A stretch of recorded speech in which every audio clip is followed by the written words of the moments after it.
walang masyadong mga kabahayan at sasakyan sa lugar. Pero ang kalsada, 2 lanes at kompleto pa ang street lights. Matapos ang ilang minuto, narating ng aming team ang dulo ng kalsada kung saan naroon ang isang maliit na rest house. Sa hindi kalayuan, may isang yate na daon sa isang simentadong pantalan.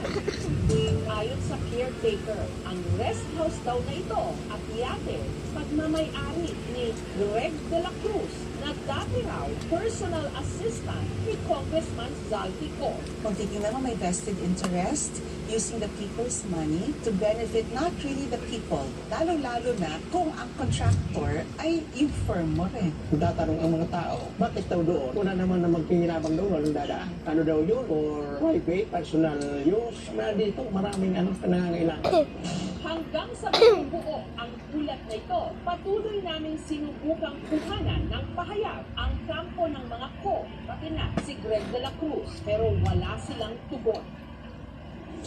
Samantala, balik tayo dito sa Maynila, kung saan nga nag-inspeksyon si Mayor Magalong, si Secretary Dizon, pati na ang Mayor ng Maynila, si Isko Moreno.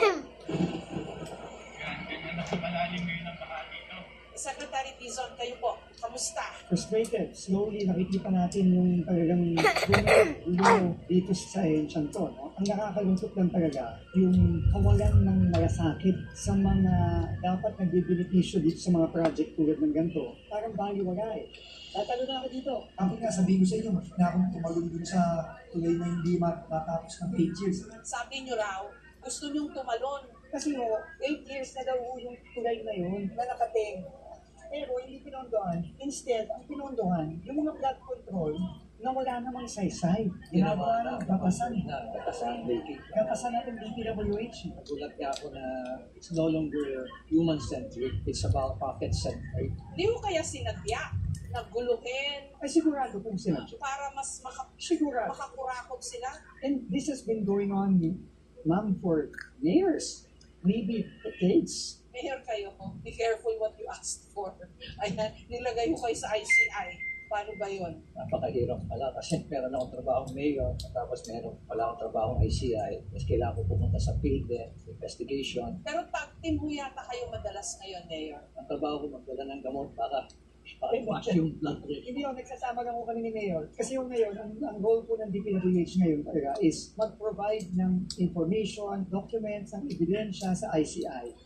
Ang mahirap na trabaho ni Sec Pins is involved siya sa port audit. Kailangan din niyang siguraduhin na yung mga infrastructure projects tuloy-tuloy. At ang masama pa, hindi niya alam kung sino bang pagkakatiwalaan niya. Ang importante dito, malaman natin, mapanagot natin, maayos natin, and then yung mga importante proyekto, roads, bridges, classrooms, Yes. kailangan maayos natin. So para ho kayong evidence gatherers, ganun po ba? Ako ang evidence gatherer o collector. Si Sec Pins naman, being the head of DPWH, tinitingnan niya mabuti kung ano ba yung nangyari dito para at least alam niya kung paano niya i-manage. Sorry, Mayor, may mga criticisms kasi against you. May project din po pala yung mga diskaya sa Baguio. Ano sagot niyo doon? Unang-una, pinapatay ko, party audit ko na nga. Sabi ko, 2022, katapos back na namili dyan, hindi ko ako namili dyan. Hindi ko alam na yung St. Gerard na yan, diskaya siya. Kaya siguro investigahan na lang ng isang third party. Ito ho ba yung tennis court? Pero minor lang yung pavement, yung painting, kasi lumapakbak. The rest, yung structure talaga, matibay, maganda pagkakagawa. Kaya lang nagiging political issue lang yan. Ginagawang distraction. Pupuntahan niyo rin po ba yung mga flood control projects sa Davao? Na malaki rin daw po nakuha nilang pondo. So no colors din po itong inyong investigasyon. Lahat ng flood control project all over the Philippines, pipilitin namin.